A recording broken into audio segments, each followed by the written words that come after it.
플로렌스는 카이제스 베르트에서 밤에는 고아원에서 자고 식사도 데이콘 애들과 똑같이 먹었습니다. 그리하여 3개월 동안 참으로 엄격한 훈련을 받았습니다.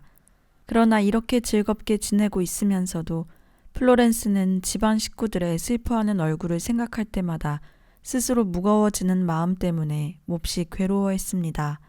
그래서 어느 날 하나님께 기도드리는 심정으로 어머니에게 다음과 같은 편지를 썼습니다.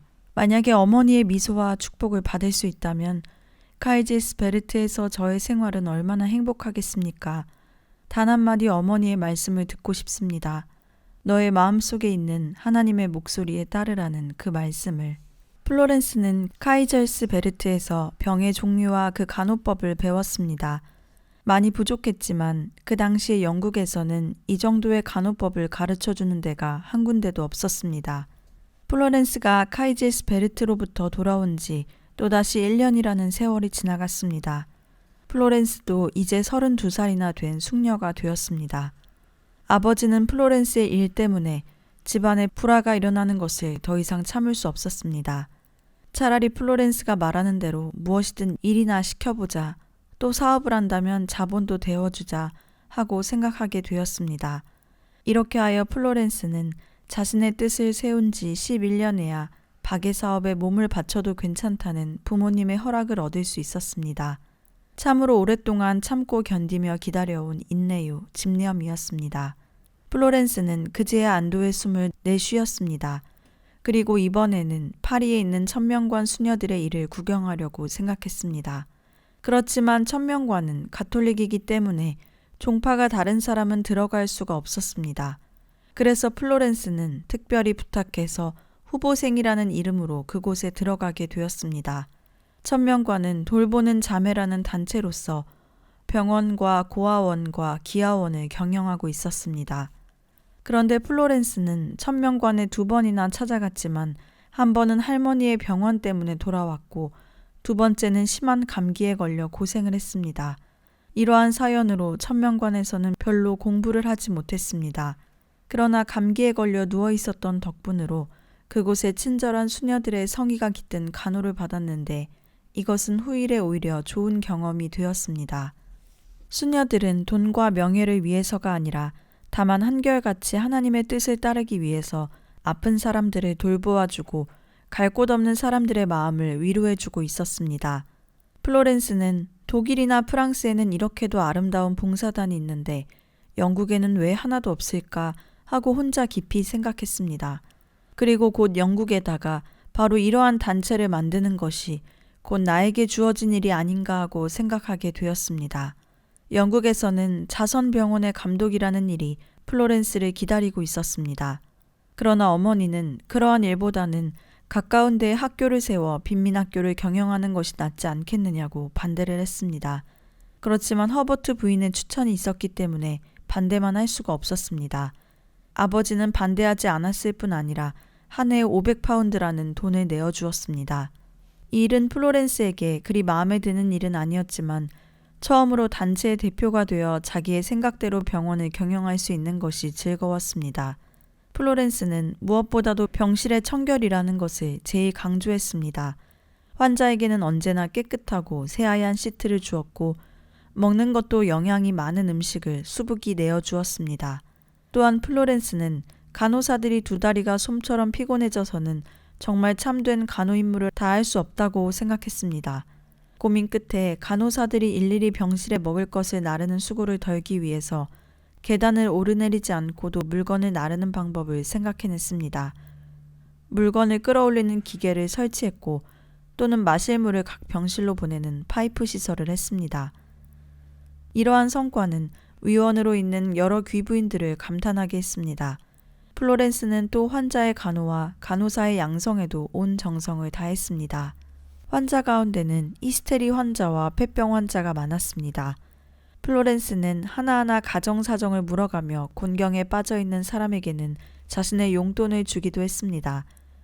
그리하여 마음으로부터 친구가 되어서 위로해 주었고 또 그들에게 용기를 북돋아 주었습니다. 환자나 간호사들도 어느새 플로렌스를 어머니처럼 생각했으며 나이 많은 환자조차 플로렌스에게 어리광을 부리고 또 따르게 되었습니다. 플로렌스는 무엇이든지 자기 손으로 하지 않으면 마음이 놓이지 않는 성격의 사람이었습니다. 그래서 틈만 있으면 두루 병실을 돌아보았습니다. 뿐만 아니라 약은 일일이 냄새를 맡아보고야 내주었습니다. 난로에 연통이 넘어질 기미가 보이면 손으로 그것을 받치고 고칠 정도였던 것입니다.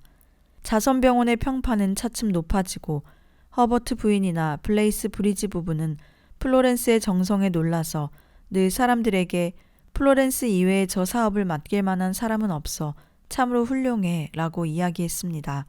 그 평판은 엠블리에도 차차 전해져 왔습니다. 어머니와 가족들은 그 말을 듣자 앞서는 그렇게까지 반대했던 일마저도 깨끗이 잊어버렸습니다. 너무 기뻤고 한편으로는 또 두렵기도 했습니다. 그러는 동안에도 플로렌스가 하나님의 부름을 받들고 일어설 날이 하루하루 가까이 다가오고 있었습니다. 때마침 영국은 뜻하지 않게 러시아의 전쟁에 휩쓸려 들어갔습니다. 플로렌스가 런던의 자선병원의 감독이 된 지 2달 뒤인 10월이었습니다. 러시아가 터키에게 선전을 포고하고 많은 군대를 터키 영토를 향해 진격시키고 있었습니다. 러시아의 야심을 꺾기 위하여 영국과 프랑스가 전쟁이 일어난 다음 해인 1854년 3월에 터키 편을 들어서 크림 반도에 군대를 파견했습니다. 그리하여 최초의 격전은 9월 20일 엘마에서 벌어졌습니다. 연합군은 고전 끝에 이기기는 했지만 대단히 많은 사상자를 내고 말았습니다. 게다가 군대에는 콜레라라는 무서운 전염병이 퍼져 병사들은 한층 더 괴로움을 겪었습니다. 영국에서는 이런 비참한 실정도 모르고 다만 싸움에 이겼다는 소식을 듣고 온 국민이 기쁨에 들떠 있었습니다. 그런데 10월 10일 런던 타임스에는 전쟁에 대한 기막힌 기사가 실렸습니다. 영국의 병사들은 심한 비바람에 견디며 충실히 임무를 다하고 있다. 그러나 그들에게는 추위를 막아낼 방한복 하나 주어져 있지 않다. 전선에서는 부상당한 병사들이 물밀듯 몰려오는데도 병원은 터키 정부가 빌려준 바라크 병사에다가 휩쓸어 넣을 뿐 한 대의 침대조차 없다. 게다가 식량은 거의 없고 약 얻기란 하늘의 별 따기보다도 어려우니 부상병들은 치료다운 치료 한번 받아보지도 못하고 다만 죽음만을 기다릴 뿐이다. 사람들은 잠에서 깨어난 듯 모두들 마른 하늘의 벼락과도 같은 이 소식에 놀라고 말았습니다. 그러나 사람들은 아직껏 반신반의였습니다. 그렇지만 이로부터 이틀이 지난 12일의 신문에는 같은 타임스의 기자 러셀 씨가 현지에서 보낸 편지가 실렸습니다. 부상병들은 정말 사람다운 취급을 받지 못하고 있다. 의사도 없을 뿐더러 간호사가 부족한 것은 할 수 없다 치더라도 부상병을 치료해줄 붕대 한 조각이 없다는 것은 어찌 된 일인가. 거리의 사람들은 보다 못해 시트나 낡은 헝겊 조각을 갖다가 줘야 할 정도다. 군대가 이리로 와서 벌써 6개월이나 되었는데 전시병원에는 보통의 외과 수술을 할 준비도 되어 있지 않고 군의관들이 상처를 처리할 거즈마저 없는 것이다. 그 때문에 얼마나 많은 부상병이 생명을 잃었는지 생각만 해도 아찔하다. 도대체 정부는 뭘 하고 있는가? 아직도 정부의 관리들은 한가롭게 버티고 앉아 있었습니다. 약도 식량도 다 넉넉히 보내는데 신문 기자가 엉터리 보도를 하고 있을 뿐이야 라고 생각했습니다. 드디어 13일에는 타임스의 주필이 논설을 써서 동방 원정의 동포를 구하라고 사람들에게 호소하기에 이르렀습니다. 그러자 당시의 영국 수상이었던 C. 로버트 필이 제일 먼저 200파운드를 타임스사에 보내왔습니다. 이에 뒤를 이어 기부금은 빗발처럼 모아 또한 14일의 신문 지상에는 다음과 같은 글이 실렸습니다. 스쿠타리의 병원에서 아프고 괴로워하는 병사들을 위해서 봉사하러 갈 부인들은 우리 영국민 속에는 없을 것인가? 이처럼 기묘한 시기에 사람을 위한 일에 봉사할 영국 부인은 없는 것인가? 이 글의 물결은 전파처럼 온 영국에 퍼져갔습니다. 그리고 이 기사를 읽고 누구보다도 감격한 사람이 있었는데 바로 플로렌스 나이팅게일이었습니다. 하나님의 분부가 드디어 온 것일까? 이것이 나에게 불쌍한 병사들을 간호해 주라는 하나님의 분부일까? 플로렌스는 차츰 결심을 굳혀갔습니다. 영국 부인들 가운데 제일 먼저 나선 사람이 마리아 허레스터 부인이었습니다. 허레스터 부인은 11일에는 벌써 플로렌스에게 편지를 보내와서 간호사 파견을 권했으며 그에 필요한 돈을 기부하겠다고 말해왔습니다. 워레스터 부인의 편지를 볼 것도 없이 플로렌스는 이미 마음먹은 바가 있었습니다. 그때 다행히 시드니 허버트가 국무 대신으로 있었습니다. 플로렌스는 시드니 허버트 부인에게 이번 간호사업에 대한 추천과 조언을 구하는 편지를 써서 보냈습니다. 그런데 시드니 허버트 씨는 이날 아침 런던을 떠났기 때문에 이 편지에 관해서는 몰랐습니다. 그렇지만 같은 때에 허버트 씨도 플로렌스에게 편지를 써서 보냈습니다. 두 사람은 동시에 똑같은 마음으로 편지를 썼던 것입니다. 영국에는 단련된 간호사의 수도 적어서 그 사람들을 조직해서 일을 해나간다는 것은 참으로 어려운 사업입니다. 이와 같은 일을 해낼 수 있는 사람은 온 영국에 당신 한 사람밖에 없습니다. 이 사업의 성공 여부는 오로지 당신의 결심에 달린 것이지만 만약 성공하면 부상병들은 얼마나 기뻐하겠습니까? 또 국민은 그때야말로 영국 여성의 힘을 다시 보게 되리라고 생각됩니다. 다행히 당신이 가주신다면 블레이스 브리지 부부가 함께 갈 것입니다. 그리고 당신에게는 정부로부터 전 간호대의 총감독이라는 지위가 맡겨질 것입니다. 부터 편지를 받은 플로렌스는 곧 크림반도로 떠날 준비를 서둘렀습니다. 의회나 정부도 이 일을 환영하여 기꺼이 승낙해 주었습니다. 또 자선병원의 위원들도 막중한 감독의 직위로 떠나야 할 플로렌스를 기꺼이 놓아주었으며 여러 가지로 편의를 보아주었습니다. 그뿐만 아니라 플로렌스의 일이라면 언제나 집요하게 반대만 해오던 어머니와 언니 파세노프마저도 기쁘게 환영해 주었고 여러 가지로 도와주었습니다. 다만 간호사를 선발하는 것이 그 중에 가장 큰 어려움이었습니다. 가고 싶다는 사람은 많이 있었지만 대부분은 간호사로서는 훈련을 받지 않은 사람들이었습니다. 가주었으면 하고 바라는 사람은 본인이 가기를 꺼려하는 형편이어서 뜻대로 되지 않았습니다. 로렌스는 겨우 가톨릭의 병원과 국립교회와 성유한의 회관에서 모은 사람을 합쳐서 38명의 간호대를 조직했습니다. 그러나 이 사람들은 떠나는 도중에 벌써 종파별로 방을 잡고 따로따로 재우지 않으면 안 되었습니다. 플로렌스의 고충은 이만저만이 아니었습니다. 그렇다 하더라도 허버트는 자기가 영국의 부인들을 위해서 새로운 일의 분야를 개척해야 한다는 무거운 책임감을 느끼고 있었습니다. 이 일이야말로 영국 부인들의 힘을 시험하는 최초의 기회였습니다. 만약에 실패한다면 허버트와 플로렌스가 한 몸의 비난을 받게 될 것은 뻔한 노릇이었습니다. 영국의 부인들이 사회에 진출해 나가는 길은 그것으로 꽉 막혀버릴 것이기 때문이었습니다. 플로렌스가 간호사를 선발하는 데 고심한 것은 그 일이 그만큼 중요했기 때문이었습니다. 플로렌스는 이제는 정부로부터 임명된 한 관리였습니다. 그 지위는 부인으로서 이때까지 어느 누구 한 사람도 차지해 본 일이 없는 중요한 자리였습니다. 플로렌스는 블레이지 브리지 부부와 가정부인 클라크 부인 그리고 38명의 간호사와 사환인 남자 한 사람과 함께 10월 21일 런던을 떠나 멀리 터키를 지나 크림 반도를 향해 전지로 떠났습니다. 그리하여 파리와 마르세유에 2, 3일 묵은 다음 27일에는 배를 타고 터키로 향했습니다. 그들은 가는 곳마다 대단한 환영을 받았습니다.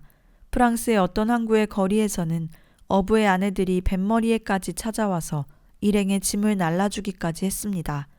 요금을 치르려니까 전지까지 가서 병사들을 돌보려는 분들에게 요금 같은 걸 받겠습니까? 하면서 끝내 받지 않았습니다. 그들은 또 우리들의 아들도 전쟁터에 나갔습니다.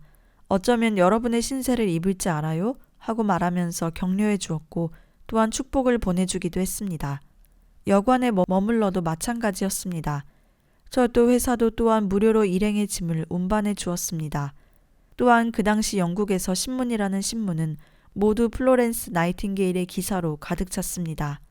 어떤 신문은 그 여자를 만나기만 하면 그 인품에 마음이 사로잡히지 않고서는 견딜 수가 없다고 실었고 또 다른 어떤 신문은 이분이 진심을 다해서 부상병을 간호하려는 그 굳은 결심은 전쟁터에서 죽음도 두려워하지 않고 용감히 싸워주고 있는 병사에게는 뒤지지 않는 아름다운 행동이 아니고 또 무엇이겠는가 하며 칭찬하기도 했습니다.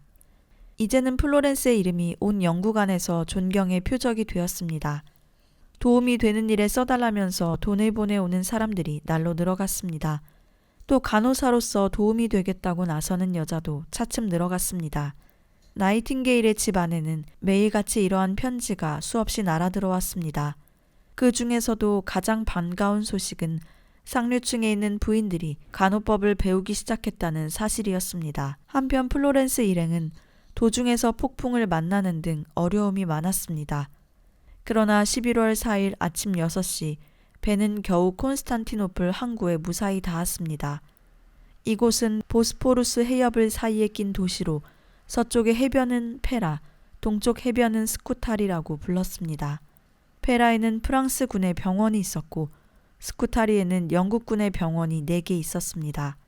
이 스쿠타리는 대단히 높은 언덕 위에 위치해 있었고 옛날부터 터키 사람들은 은의 거리라고 부르는 매우 아름다운 거리였습니다. 그러나 그날은 비바람에 흐려서 모든 것이 안개에 어려 보였습니다. 그 속에서도 특별히 플로렌스의 눈을 끈 것은 언덕 위에 높이 솟은 커다랗고 노란 건물이었습니다. 이 건물은 플로렌스가 이제부터 일하게 될 바로 그 병원이었습니다. 플로렌스는 군의관이나 관리들의 얼굴을 가슴속에 그려보았습니다. 그들이 간호대를 잘 받아들여 줄지 근심스러웠습니다. 사실 군의관들은 간호사들을 매우 업신여기고 있었습니다. 거칠고 힘든 야전병원의 일을 어떻게 여자들의 손으로 해낼 것인지 아마 피 흘리며 실려오는 병사들을 보기만 해도 도망갈 것이라고 조롱했습니다. 노란 바라크의 병원에 들어서자 플로렌스 일행은 그만 놀라 벌어진 입을 다물지 못했습니다. 하잘것없는 병원 시설에다가 방바닥은 구석구석 썩어 있었습니다. 오랫동안의 먼지와 쓰레기가 산더미같이 쌓여 있었고 천장은 비가 새어서 썩는 냄새가 코를 찔렀습니다. 게다가 구린내와도 같이 구역질을 일으키는 하수구의 악취는 나른하게 조는 부상병의 냄새와 더불어 병실에 가득 차 흐르고 있었습니다. 플로렌스 일행은 긴 복도를 지나 병원의 서북쪽에 붙어있는 탑속의 방에 안내되었습니다. 여기가 당신들의 방입니다. 그 방은 다 합쳐도 사령관 한 사람이 머무르는 방보다도 작은 방이었습니다. 게다가 어느 방이나 할 것 없이 먼지 투성이었고 뚫어진 벽 틈으로는 쥐가 드나드는 정 떨어지는 방이었습니다. 간호사들은 서로 얼굴을 쳐다보면서 못마땅해 했으며 심지어는 화를 내기도 했습니다. 플로렌스는 우선 방을 배정했습니다. 그렇지만 여기에는 테이블도 없을 뿐더러 의자도 없었습니다. 또 청소를 하려고 해도 빗자루나 물통 하나도 마련되어 있지 않았습니다. 플로렌스는 곧 여기에서 필요한 가구와 빗자루와 물통까지 사다가 비치했습니다. 다음날 플로렌스는 간호사의 배치를 상의하기 위해서 상관인 맨지스 박사와 함께 병원을 돌아보았습니다. 그것은 정말 신문기사 이상의 비참한 상황이었습니다. 불쌍하게도 부상병들은 더럽고 먼지투성이의 군복을 걸친 채 방바닥에 드러누워 있었습니다. 그것도 셔츠와 바지, 그리고 상처에는 손도 대지 않고 피가 흘러 엉긴 채로 내버려둔 실정이었습니다. 대개가 절름발이가 되었거나 한 팔을 잃어버린 병사들이었습니다. 병원이 이런 꼴이라면 전선에서는 더 참혹한 꼴이 벌어지고 있겠구나. 플로렌스는 곧 그 실정을 알아차렸습니다. 부상병들은 크림반도의 병원에서 간단한 치료를 받으면 배편으로 이곳에 운반되어 오는 것이었습니다. 간호는 말할 것도 없고 먹을 것조차 충분히 돌아가지 않는 그러한 딱한 실정이었습니다. 그렇기에 부상병들이 운반되어 오는 도중에 중상자들은 거의 죽어가는 형편에 있었습니다. 겨우 스쿠타리까지 도착해도 들것에 실려오는 것은 살아남은 중상자들이며 나머지 부상병들은 험한 고갯길을 병원까지 걸어오지 않으면 안 되는 형편이었습니다. 그리고 또한 배에서 육지로 상륙할 때 너무 거친 취급을 한 탓으로 죽은 부상자도 적지 않았습니다. 게다가 또 병원에 침대마저 없어 형편없는 집더미 위에 눕혀질 뿐이며 그나마도 군의관의 손이 언제 닿을지도 모르는 처지였습니다. 플로렌스는 그야말로 놀라지 않을 수 없었습니다. 먼저 부족한 것을 갖추어 두어야 합니다. 환자에게는 영양분이 많은 음식을 먹여야 합니다. 그리고 병실을 깨끗이 하고 낡은 옷이라도 빨래를 해서 입히고 또한 깨끗한 셔츠를 갈아입히는 일이 중요해요. 플로렌스는 이렇게 이야기하면서 곧 계획을 세워 준비에 착수했습니다. 아무것도 없었던 병원에 갑자기 여러 가지 물건이 오고 정돈되기 시작했습니다. 타임스지의 맥도널드 씨로부터는 신문사에 보내온 기부금을 써달라는 신청이 들어왔습니다. 심한 환자에게는 과일즙이라든가 고기즙이라든가 또는 포도주도 나오게 되었습니다. 이것들은 모두 플로렌스가 마련해서 된 것이었습니다. 이 밖에 시트와 베개도 가지런히 갖추어졌습니다. 잠옷이나 셔츠, 붕대나 또는 가재, 그 밖에도 의족, 타월, 비누, 나이프, 포크, 빗, 칫솔 등의 일용품까지 모조리 쏟아져 나왔습니다. 이러한 물품들은 오랫동안 싸움터의 살벌한 분위기에 휩싸인 병사들의 마음에 즐거운 위로가 되었습니다. 핏자국이 말라붙은 먼지투성이 군복 대신에 새로운 타월과 잠옷을 타입은 병사들, 푹신푹신한 베개와 하얀 시트에 편안히 누운 그들 부상병들은 저마다 집에 온 것 같다며 기뻐하고 즐거워했습니다. 침대에서 침대로 부드럽게 위로의 말을 던지고 다니는 간호사의 모습을 감사의 눈길로 쫓으면서 병사들은 비로소 즐거운 나날을 보내게 되었습니다. 플로렌스는 식사와 침대를 이제 완전히 개선해 놓고 이번에는 빨래에 손을 대기 시작했습니다. 그녀는 우선 집 한 채를 빌려서 보일러를 장치했습니다. 그리고는 병사들의 부인들을 고용해서 세탁을 맡겼습니다. 그 당시 영국에서는 싸움터로 자신의 부인을 데리고 가는 것이 허용되어 있었습니다.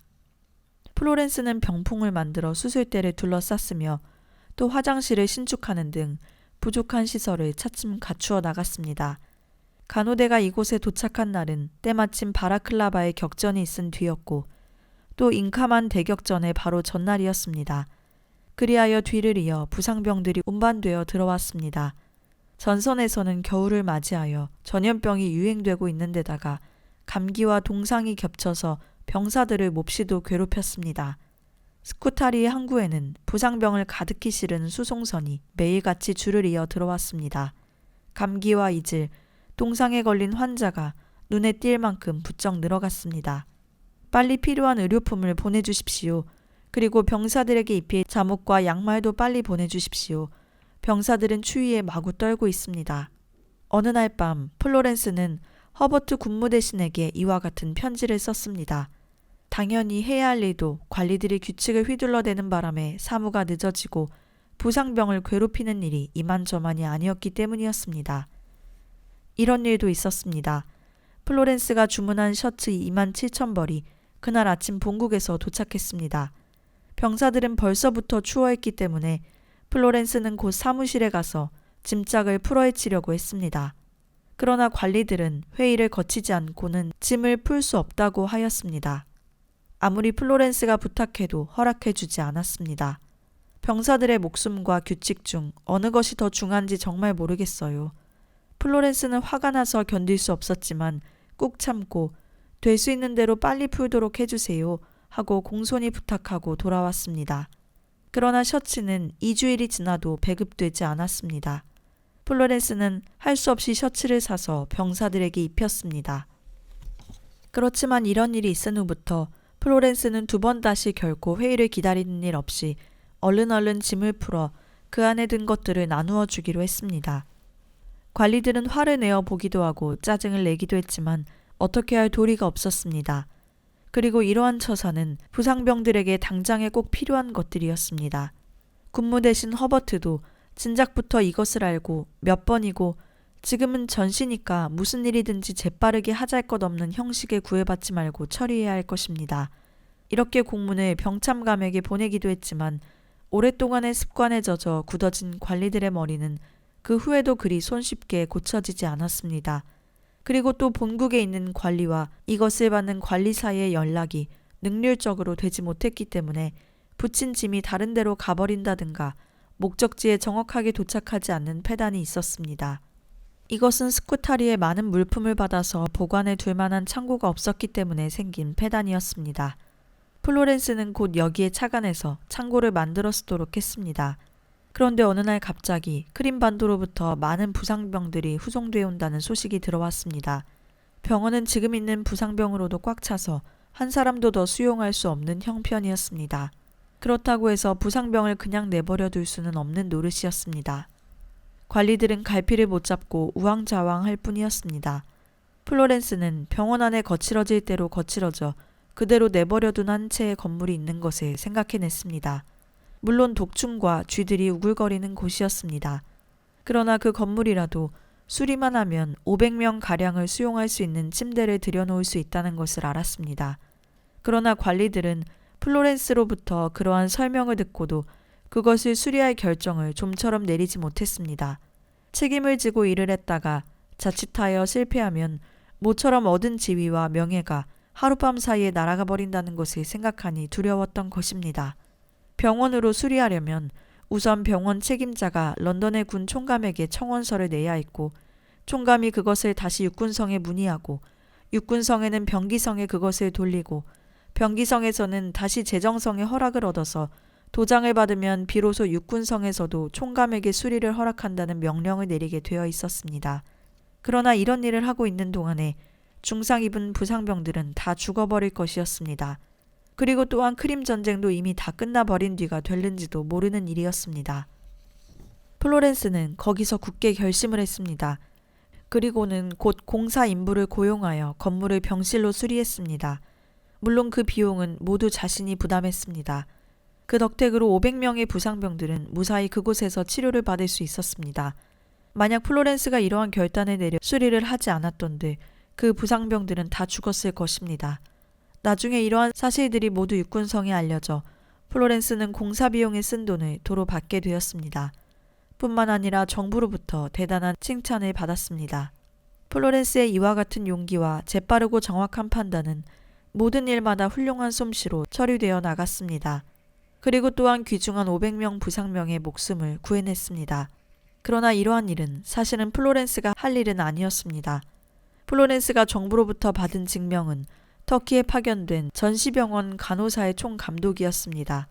그런데 그토록 고생하며 모은 38명의 간호사 중 정작 쓸모있는 간호사는 고작 16명밖에 되지 않았습니다. 거기다 또 일의 고통과 전시의 위급한 분위기를 참지 못해 되돌아가는 간호사도 있었습니다. 품행이 좋지 않아서 도망치는 간호사도 생겨나게 되었습니다. 플로렌스는 애써 새로운 간호사들을 모으고 수를 늘여서 마지막에는 125명이나 되는 간호사들을 거느렸습니다. 그렇지만 많은 남자들 속에서 여자들을 이끈다는 것은 쉬운 일이 아니었습니다. 그래서 플로렌스는 여러 가지로 생각한 나머지 엄한 규칙을 만들었습니다. 외출은 3사람 이상이 아니면 허락하지 않았고, 옷도 될 수 있는 대로 간단한 것으로 해서 제복을 정하고 그것을 입게 했습니다. 그 위에다가 털실 재킷, 회색의 웃옷을 걸치게 하고 어깨로부터 폭넓은 밴드를 걸게 했습니다. 간호사들은 그것을 보기 싫은 밴드라고 하면서 걸치는 것을 꺼려했습니다. 물론 그것은 누가 보든지 몹시 이상한 모습이었으나 플로렌스는 자기도 같은 것을 입고 모자에 꽃을 다는 것조차 허락하지 않았습니다. 병원의 일은 날마다 불화만 같습니다. 모든 병실은 이제 정말 넘쳐나리만큼 가득 찼고 집 이불도 복도에까지 늘어 놓여졌습니다. 그것을 10인치씩 사이를 두고 늘어 세운다면 4마일의 길이까지 이어갈 수 있을 정도였습니다. 플로렌스는 밤이 되면 간호사들을 쉬게 하면서 혼자 손에 조그만 램프를 들고 침대에서 침대로 돌아다니며 환자를 돌봐주었습니다. 그것은 하룻밤도 거르지 않고 줄곧 계속해서 플로렌스가 했던 일과였습니다. 아무도 다니는 사람 없는 한밤중에 고요를 타고 어둡고도 쓸쓸한 병실을 찾아다녔습니다. 그러면서 플로렌스는 괴로운 신음소리와 아픔을 호소하는 울부짖는 소리를 귀담아 듣고는 그들에게 무엇인가 도움이 되어 주었습니다. 부상병들은 또 어둠을 헤치고 왼손에 조그만 램프를 들고 오는 정다운 플로렌스의 모습을 감사의 눈으로 바라보았습니다. 왜 그러십니까? 어디가 아픈가요? 아, 참 당신은 오늘 수술하셨지요?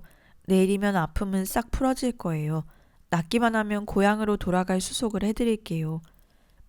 고통스러워하는 부상병들에게 조용히 이야기를 건네며 위로했습니다. 또 심히 쓸쓸해하는 사람들에게는 끄덕여주면서 또는 미소를 지으며 주의 깊게 그들의 동정을 살폈습니다. 플로렌스의 말소리를 들으면 어쩐지 아픔이 사라지는 듯한 느낌이 들어 차츰 멀어져가는 램프의 빛을 쫓으면서 아까까지도 아파서 꼼짝 못하던 한 부상병은 이렇게 중얼거렸습니다. 그래, 저 사람한테 위로를 받으면 어느새 아픈 것도 모르게 돼. 옆에 누운 부상병도 그 말을 받아 이와 같이 말을 되풀이하는 것이었습니다. 그러면 또 누군가가 아직도 벽에 흔들리는 플로렌스의 그림자를 눈길로 가리키면서 말했습니다. 이봐, 다들 저 그림자를 봐요. 저 그림자가 우리 모두를 지키고 있는 동안 우리들은 안심하고 살 수 있을 것 같아. 웬일인지 자꾸만 그런 생각이 든단 말이야. 뜻밖의 일이 닥치면 플로렌스가 꼭 와줄 거야. 정말 이 말 그대로였습니다. 이 커다란 병원 안에서 제일 신음하고 있는 사람, 제일 도움이 필요한 사람 앞에는 꼭 플로렌스가 붙어 있었던 것입니다. 그 당시 영국 본국에서도 플로렌스의 헌신적인 활약이 이모저모가 알려져 대단한 평판을 받게 되었습니다. 런던의 사교계에서는 스쿠타리를 시찰하고 돌아온 국회의원인 스탠퍼드가 이러한 이야기를 전하기도 했습니다. 우리들은 스쿠타리에 가서 플로렌스 나이팅게일이 자비의 천사라고 불리워지게 되는 것을 비로소 알게 되었습니다. 병사들에게 지금 방금 지붕이 열려서 플로렌스가 하늘로 올라갔다고 하더라도 의심하는 사람은 한 사람도 없을 만큼 그들은 플로렌스를 믿고 있어요. 왜냐하면 플로렌스라면 천국으로 바로 갈 사람이라고 생각을 하고 있으니까요. 아무튼 플로렌스는 몸은 하나이면서도 언제나 없는 곳이 없답니다. 플로렌스는 밤낮 없이 그들을 마음껏 도와주기 있기 때문이지요. 이와 같은 평판은 외국에까지 전해져 미국에서는 유명한 시인 롱펠로가 감격한 나머지 플로렌스를 위해 산타 필로메나라는 시까지 쓰기에 이르렀습니다. 그것은 깊은 밤의 병실을 손에 램프를 들고 부상병들이 자고 있는 사이를 더듬어 지나가는 천사와 같은 플로렌스의 모습을 표현한 것이었습니다. 그리고 이것은 미국뿐만 아니라 영국에서도 대단한 평판을 일으키게 되어 사람들의 마음속 깊이 큰 감명을 주었습니다. 그리하여 어느새 램프를 손에 든 귀부인이라는 아름다운 호칭이 플로렌스의 또 하나의 이름이 되었습니다.